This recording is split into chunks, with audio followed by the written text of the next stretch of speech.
اس میں ارتقا بھی ہے اور اس کے بعد توکل بھی۔ ارتقا کے معنی یہ ہیں کہ ایک تو یہ کہ انسان محتاط رہے اور پھر وہی کام کرے کہ جس سے اللہ تعالیٰ خوش ہوتا ہے، اور اس کے بعد یہ اس کو مبنی فیض سمجھے اور کسی کی طرف متوجہ نہ ہو، یعنی جو کچھ ذرائع ہیں ان کو مؤثر نہ سمجھے، وہ تو صرف ایک مشین ہے لیکن اصل دینے والا وہی ہے۔ اگر کوئی اس طریقے سے اللہ کے اوپر بھروسہ کر کے اور کسی ذریعے کے اوپر بھروسہ نہ کرے تو اللہ اس کے لیے کافی ہے۔ مخرجہ یعنی نکلنے کا راستہ جس وقت وہ گھرا ہوا ہو۔ ایک مشہور حکایت ہے جو رسول کریم صلی اللہ علیہ وسلم نے خود بیان فرمائی ہے، وہ غالباً اسی آیت کی تفسیر میں ہے۔ ایک دفعہ 3 نوجوان سیر کر رہے تھے۔ سیر کرتے کرتے وہ ایک غار میں چلے گئے۔ اتفاق سے اس وقت ایک بڑا پتھر گرا اور غار سے باہر نکلنے کا راستہ بند ہو گیا۔ اب وہ نکل نہیں سکتے تھے۔ انہوں نے سوچنا شروع کیا کہ کیا کریں۔ ایک نے کہا کہ ایسا کریں کہ اپنا کوئی اچھا کام جو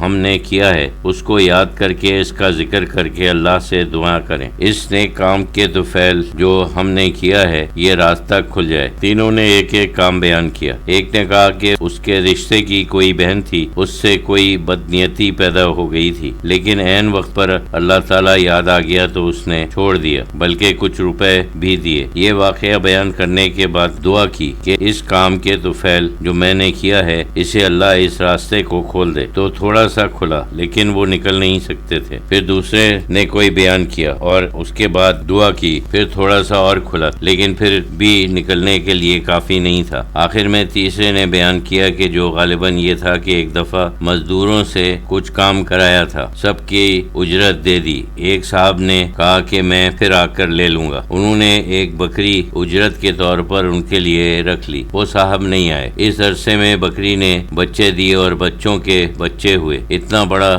غلہ ہو گیا کہ پوری وادی اس سے بھر گئی۔ ان کی اتنی بکریاں ان کے علاوہ تھیں اور الگ تھیں۔ ایک زمانے کے بعد وہ شخص واپس آیا، کہنے لگا کہ میں تو بھول گیا تھا، میری اجرت آپ نے نہیں دی ہے۔ انہوں نے کہا کہ تمہاری اجرت یہ ہے۔ پوری وادی بھری ہوئی تھی۔ وہ سمجھا کہ مذاق کر رہے ہیں، یہ مناسب نہیں ہے، آپ مجھ سے مذاق کر رہے ہیں۔ انہوں نے کہا نہیں، یہ واقعی تمہاری ہی ہیں۔ ایک ہی بکری تھی لیکن اس کی اتنی نسل بڑی، یہ آخری آدمی تھا۔ اس نے بھی دعا کی تو پتھر ایسا ہٹا کہ سب باہر نکل آئے۔ تو یہ اسی کی تفسیر ہے۔ اس وقت تقوی کی بات تھی کہ عین وقت پر اللہ یاد آ گیا۔ انہوں نے تقوی کیا اللہ کی خوشنودی کے لیے اور خاص طور سے کوشش کی، ورنہ یہ کون کرتا ہے؟ ایک ہی بکری دے دیتا اور باقی سب کچھ خود رکھ لیتا، یہ مشکل کام ہے۔ اسی طریقے سے لٹرلی یعنی مخرج یعنی نکلنے کا راستہ صاف ہو گیا۔ یہ حضور صلی اللہ علیہ وسلم نے خود بیان فرمایا۔ ایک قصہ مجھے یاد نہیں رہا، اس میں سے 2 مجھے یاد آئے، وہ بھی کوئی ایک نیک کام ہے۔ ایک صاحب کے یاد دلانے پر حضرت صاحب رحمۃ اللہ علیہ فرمایا کہ دوسرے صاحب جو تھے وہ غریب آدمی تھے۔ ان کا یہ کام تھا کہ دوپہر میں کھانا کھاتے تھے اور شام کو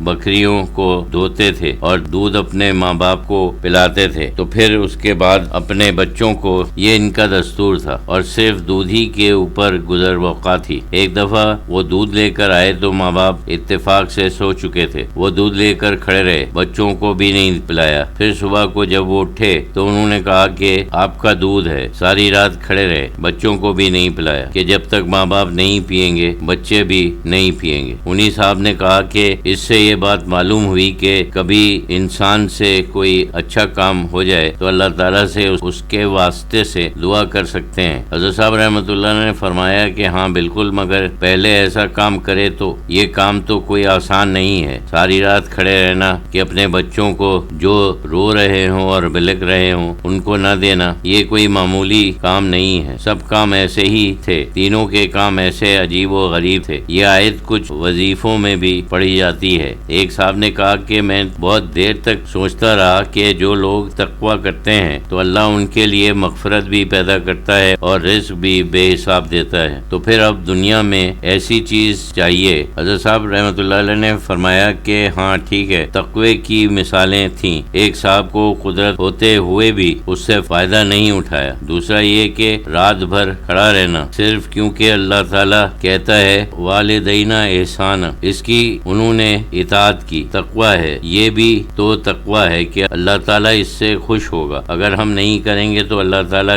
کہیں ناراض نہ ہو جائے۔ اور تیسرے یہ کہ بہت تقوی ہے، کسی کی اجرت کو ایسے محفوظ رکھنا، پھر اس کو بڑھانا، پھر سب کچھ اس کو دے دینا، یہ صرف اللہ کے لیے ہے، ورنہ اس کو اس شخص سے کیا لینا تھا۔